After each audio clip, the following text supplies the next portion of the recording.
Hello, wonderful. This is Sarah, and I'm here with Meredith Miller, and we have been giggling like girls at a slumber party before this, talking makeup, girl stuff, secrets I'm not going to tell you, right? But we're also going to talk about bridging the gap between trauma and purpose. She is a coach, author, and speaker who helps people heal after toxic relationships. Hey, Meredith, how are you?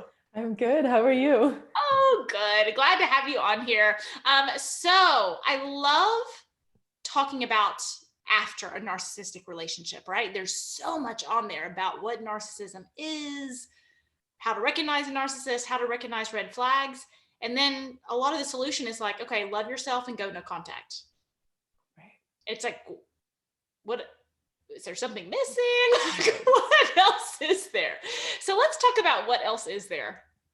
There is a lot more, and Yeah. it's mostly the trauma recovery, Mm-hmm. after this experience, because what tends to happen is we get into this repetitive process where, maybe it started in childhood for a lot of people. For other people, it was just this kind of crazy thing that happened in adulthood. But even that one relationship in adulthood could get you into this cycle where now your nervous system is programmed to recognize that as comfortable and familiar. And then people keep getting into more and more of these situations, not always in a romantic sense. It could be friendships, it could be bosses, coworkers, any kind of social situation.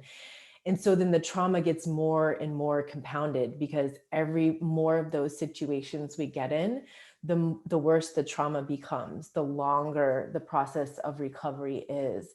So I'm so glad that you said that too, about how often people think we just, we go no contact and we just love ourselves. Like it's just, oh, I just turn on that light and like, Yeah. we're all good.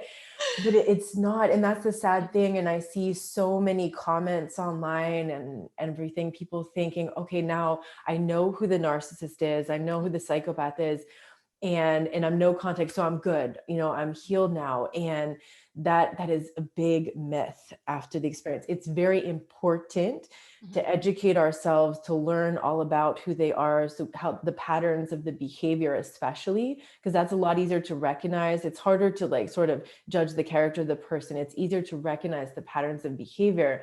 That's very important in the healing process, and setting that boundary of no contact, or in the case of people who are co-parenting, or as they like to call it, parallel parenting, it would be the absolute most minimum contact possible just to maintain a business sort of Right. relationship, right? But those are still the very beginning of the healing process. Mm-hmm. So that's where the real work starts. And I always tell people too, that shift that takes place from the victimhood, which is the Mm-hmm. first stage where Mm-hmm.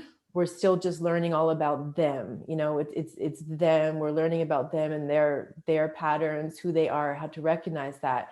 But we'll keep repeating that cycle until we take the leap over that first threshold into empowerment. And that comes through taking responsibility for our life and our choices. And that's very difficult, because when we're in the victim stage, the victim mentality, we see that as a blame. We hear the word responsibility and it feels like a blame. And the thing is, it's not our fault. It's not your fault if you get into one of these relationships.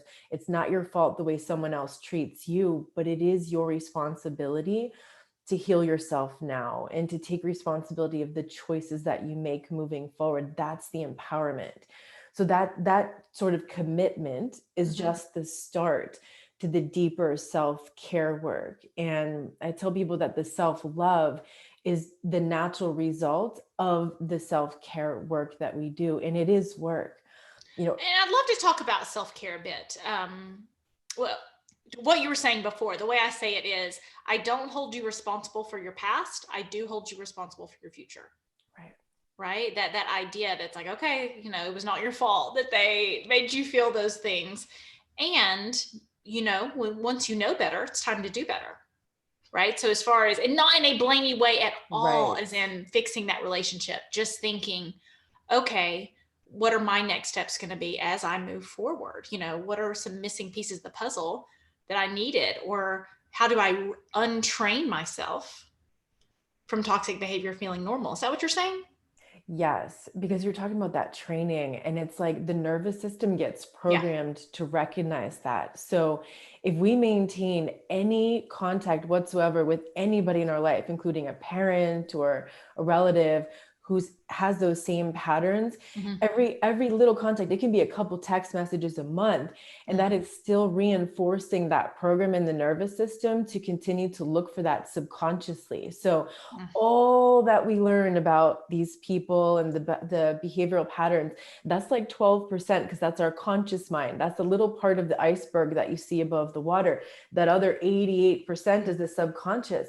Your own nervous system will betray you when you are facing that again. And especially the more covert types, you're facing it again, no matter all this stuff that you know, your own nervous system will betray you if you're still exposing yourself to these people in your life. It will just settle right into that like familiarity. So And that's I want to point that out because I think it's like, oh, knowledge is power. And it is.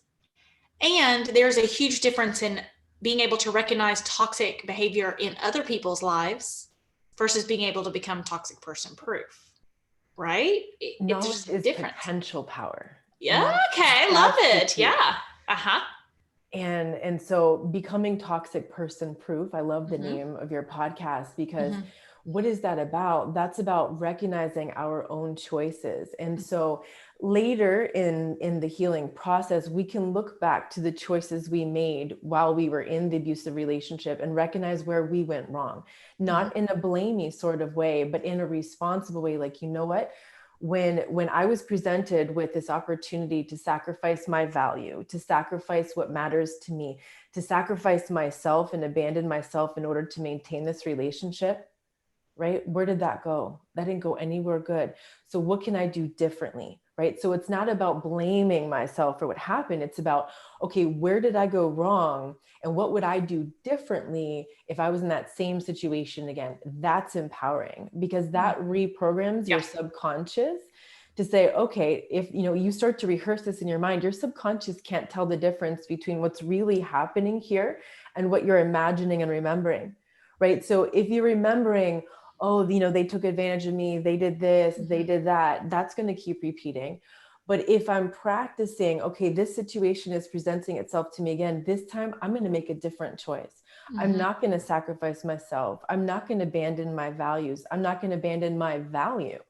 I'm going to set standards and boundaries to protect my value, to protect what matters to me. That's going to have a very different outcome.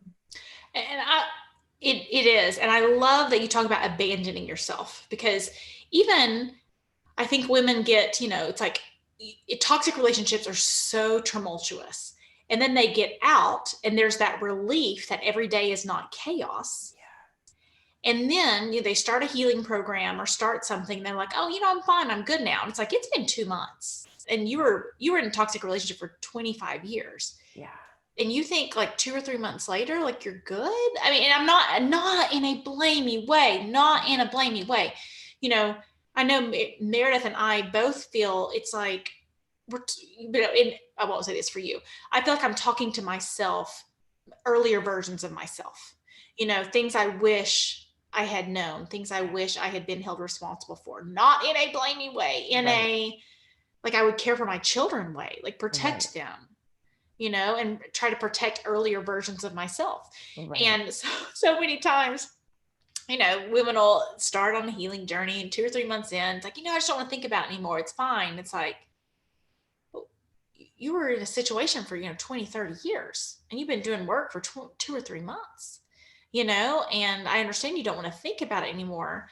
But one of the questions I ask is, so you're hoping a man commits to you, but you are not committed to you. But you're hoping or do you want him to give you 2 or 3 months? Or are you committed? Are you wanting someone who's really committed to you and sticking it out and making that relationship the most beautiful it can be? I want someone to stick it out and be the most beautiful it can be. It's like, are you committed to you that way? Are you committed to you being the most beautiful you can be? Have you seen that too? That really is the most important relationship in our life, is the relationship with ourselves.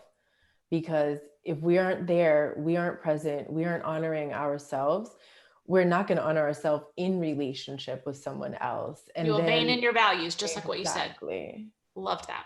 Yeah. And then we teach them how to treat us, right? So if I'm continually sacrificing my values to make this person happy, to please this person, they're going to think this is just fine. They can just keep treating me in that way.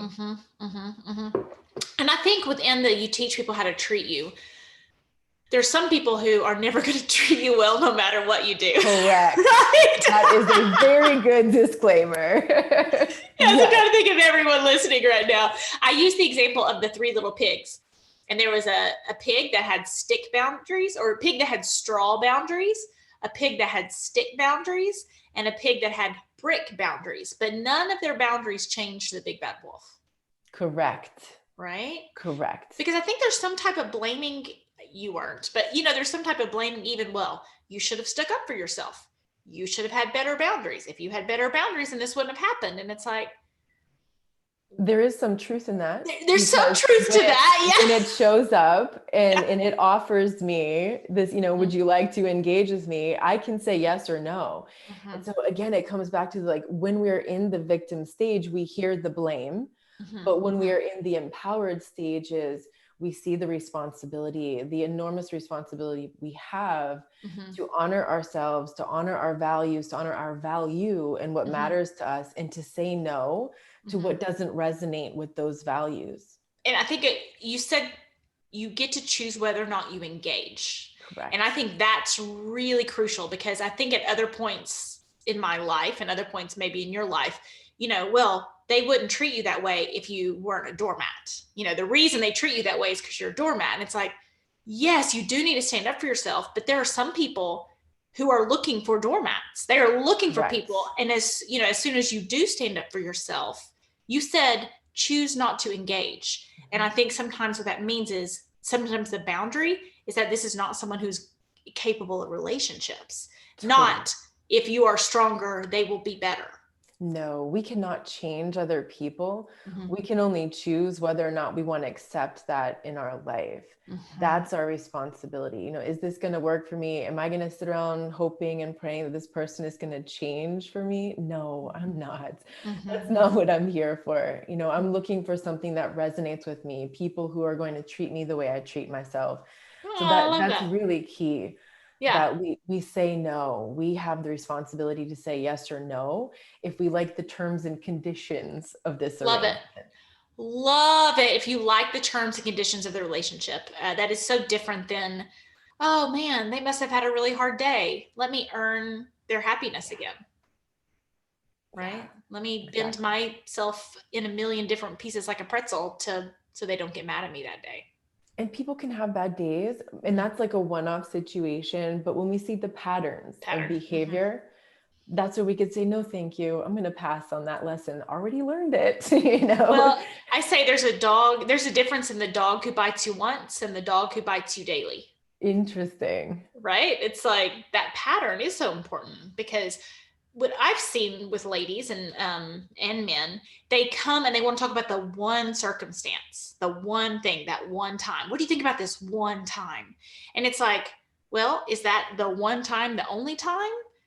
And when you start to kind of come up and it's like, whoa, that's happening all the time. That's happening every day. That's been happening for 10 years. That's very different. And that, I think, that feels overwhelming. Like when you see the whole pattern of things we have put up with or things other people are putting up with, it's easier to talk about, well, he got really mad Thursday after dinner. Do you think he should have gotten mad? Do you think I'm right? And you want to fix this one thing. And it's like, oh, it's over. Oh, good. It's over. It's solved. Right? Have you seen that too? Yeah, it's missing the big picture. And that's why it's so important to see the big picture. It's so easy to get hooked on, like you said, to one little detail, one event, one thing that took place. But when we step back and see the bigger picture, that's when we can see, you know what, these are patterns and this is not good for me. It's not healthy for me. It's not what I want in my life. It doesn't honor my value. So how do you reset trauma in a way to reconnect with that value? So that's where the deep inner work takes place, where, like, you talked about earlier, how people say, I just don't want to think about it anymore. And that's the thing about trauma. When we just ignore it, it festers. It's like that wound that keeps festering in the background, and it's going to keep looking for more experiences that remind you of how you feel. so that you pay attention to that. So one of the key components of the trauma recovery is being present, being embodied. That means in your body, and feeling yourself, because the emotions, the feelings we're going to experience in our body, there's cellular memory. All of that is frozen at a cellular level in our body. Sometimes we even notice particular ailments or pains, things that are unexplained by medicine in certain areas of the body. And that's often symbolic of things that we've gone through in the past. And so taking that time to really be present with ourselves and to practice that on the daily. What am I feeling right now? Where am I feeling in my body? And what people tend to notice initially, especially, is the numbness. There's a numbness. Love to talk about that. Yes. Yeah. Yeah. Let's, are you familiar with the levels of energy, the level, like the, you have apathy at the very bottom, and then you have anger, frustration, some of those things. But before you get to love, contentment, because we want to go from apathy to love and apathy to happiness. And if you've been pushing off that anger for 10 years, right? It's like, no, you got to feel that anger to be able to go up to get to the good stuff. Is that kind of what you're talking about? Sort of. So what happens in trauma is it's like we get frozen in the past. And because trauma is like an overwhelming amount of stress that the nervous system can't deal with. So what does it do for survival? It has this mechanism, it shuts it off. So it's like a light switch, right? There's two switches. There's off, which is numb. Don't feel anything, go about my day, dissociated, not feeling. And then a trigger event happens. And now it's floodlights. Totally hyper reaction. Right. And so it's sad. We toggle back and forth between these two until we start healing the trauma. So one of the key things, when you want to heal the hyper reaction, that's noticing your triggers, noticing what it's, evoking in you. The hardest part to face though, is that numbness. Cause it's like, what do you work with? You don't have anything to work with. What do I feel? I don't know what I feel. I'm dissociated. Right. So helping people come back present into their body and starting to notice how they feel. At first, they might just notice the numbness. That's noticing something, right? But becoming more and more aware of how you feel on a daily basis, just checking in with yourself. How do I feel right now? Like maybe I feel a little anxious, or, something is gnawing at me. What is that something?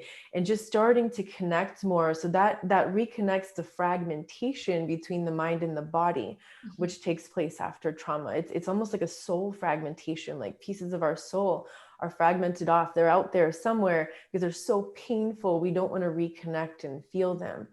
And so it's a process. It's not going to happen overnight. That's why this healing after these kinds of relationships often takes years. The longer the relationship, the longer the recovery, or the more re-exposures and re-traumatizations, the longer the recovery. Yeah. So what is your favorite exercise? Is it yoga? Is it just like breathing, breath counts? What are your favorite exercises in a safe way that someone could practice at home to start to listen to their body again? I like moving meditation, like walking on the earth, like bare feet, just walking around and like just feeling the reconnection, or standing there and doing some Qigong meditation, which is a part of Chinese medicine. But one of my favorite things too is if people have a bathtub, to do this once or twice a week, to put some natural salts in the bathtub. That helps with the purification and with the ionization as well. But getting into the bathtub where you're completely disconnected from your phone, your computer, any other distractions, the dishes, like anything that you want to distract yourself with, because that's what we tend to do to not feel, is we go to distractions, right? So what does the bathtub do is it forces you to be here and now with yourself. And it helps you be embodied as well, because everything is very grounding. You're in the water, you've got the salt, and just bringing your awareness into your body and just starting to feel yourself, feel the soles of your feet, feel the palms of your hand, feel your legs, feel your knees, and bringing your awareness into your body like this. Half an hour can go by, an hour can go by so fast. And this is such a beautiful practice, especially for people who have a lot of anxiety from the trauma too, and that can cause insomnia. So if you do this bath before bed, you're going to lay down in bed and you're going to feel like in a cloud of bliss. And you can feel like everything just feels so much lovelier. The sheets, your body, everything, it helps you kind of drift into sleep. get quality sleep as well. But as people do this practice over time, it really does help you to be more present and more embodied. I love that. Do you have any other tips for people suffering with insomnia after a toxic relationship? So you got to deal with the anxiety, because the insomnia is almost always having to do with the anxiety. So something to help you purge the anxiety. Another thing I like is there's 2 points in Chinese medicine, about 2 inches down from the wrist, and on both sides, right in the middle, you'll kind of feel how your fingers just slide almost into a divot there. And so this is called the inner and outer gate. And so these 2 points work with the pericardium and the sanjiao, which also protects the heart in Chinese medicine. So the pericardium being the part of our heart protection that opens or closes ourselves, like opens or protects ourselves to others, more in intimate relationships. And then the sanjiao being that opening and closing in terms of our social, more extended network relationships. And so these 2 points really help calm down the anxiety. So if people are feeling anxious, they can hold these points. And when you're laying in bed, you can hold the opposite way. If you're laying with your arms supported on your pillow, and so this is very relaxing when you're laying down, and just holding these points and kind of drifting off into the relaxation, that can help you to fall asleep through that insomnia that you're getting. You might find like you were meditating, you just fell asleep and you didn't even realize it. So I really, on both sides, you can use either wrist for that. Those are really helpful points. I love that. I love that. Have you studied a lot of Chinese medicine? I did, actually. That was my first career, was sort of, well, my first career, one of my many careers. But before I did this, I was working in holistic healing. So that's really more my background. I don't have a background in psychology. I like more the holistic healing aspects. And Chinese medicine has a lot of beautiful, beautiful insights for that. I love that. I did Mori healing therapy. Nice. So yeah, I'm definitely a mind, body, spirit person myself. And it is so holistic. Sometimes I think people feel like their only option for healing is talking about what happened to them, and then it can kind of it's not that that's bad. I'm not saying that's bad. It's just, do know that there are other things out there. That could be part of your journey, right? But talking is definitely helpful, but yes, the trauma is not healed by talking about it. Right. Like it's healed it's by reliving it, right?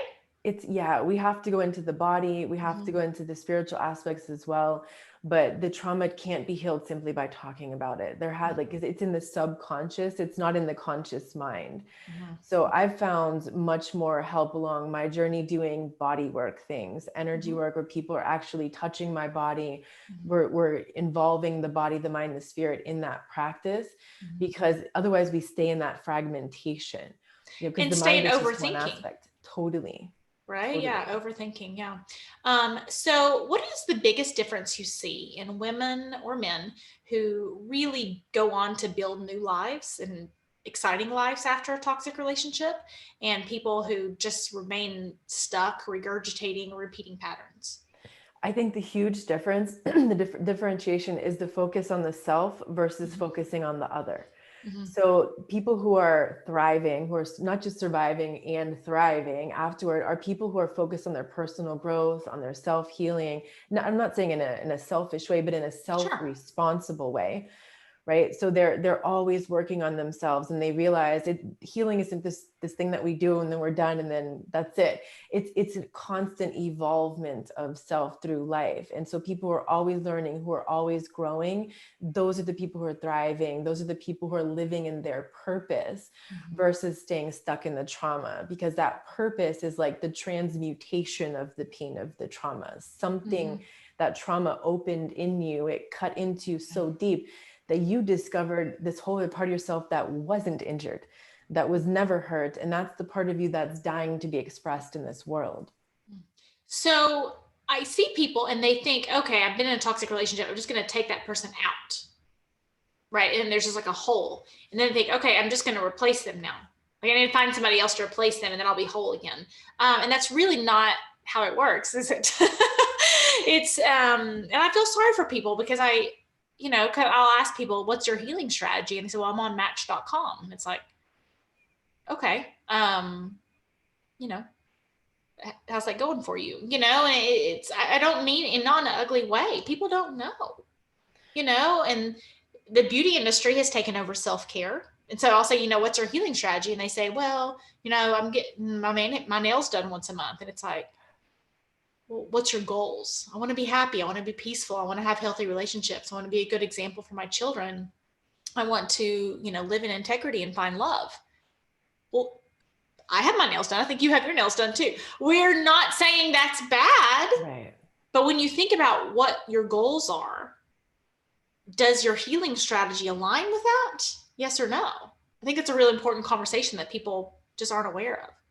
Right, because that wholeness comes from inside ourselves. When two whole people come together, that's a healthy relationship. When people who have these major things that are still unresolved from the past come together, you get more of that reenactment of the trauma and more of the traumatization. Even, it doesn't mean people are bad. It doesn't necessarily mean that. And you don't have to keep finding the narcissistic types of people. You can simply meet people who are, let's say, more avoidant and you're more anxious. And then you get into that push-pull power struggle. And it's just deeply devastating and painful because we have to heal it within first. I love it. What is your one last favorite tip for the listeners in building a great life after a toxic relationship? I think the most important part of my message, and I'm going to come back to it again because I keep reminding people we need to hear it over and over again. Self-responsibility is your empowerment. And your self-care and all the good stuff. I agree completely. And that's where you can help others. I see some people and I call it a helpaholic, and their focus has been on them, you know, and then it's like, oh, I'm going to even, you know, women trying to do like volunteering at the domestic violence center and, you know, that kind of stuff. And it's wonderful work, but it's coming from a place of avoiding that self-work. Yes, that's quite often what it is. When we're obsessed with other people's problems and helping and healing other people and fixing other people, that's a distraction from not facing ourselves. Such an important conversation. Thank you, Meredith. Where can people find more about you and your work? You can find me at innerintegration.com. Awesome. Thank you so much for helping us on our journey to becoming toxic person proof. Thanks for inviting me.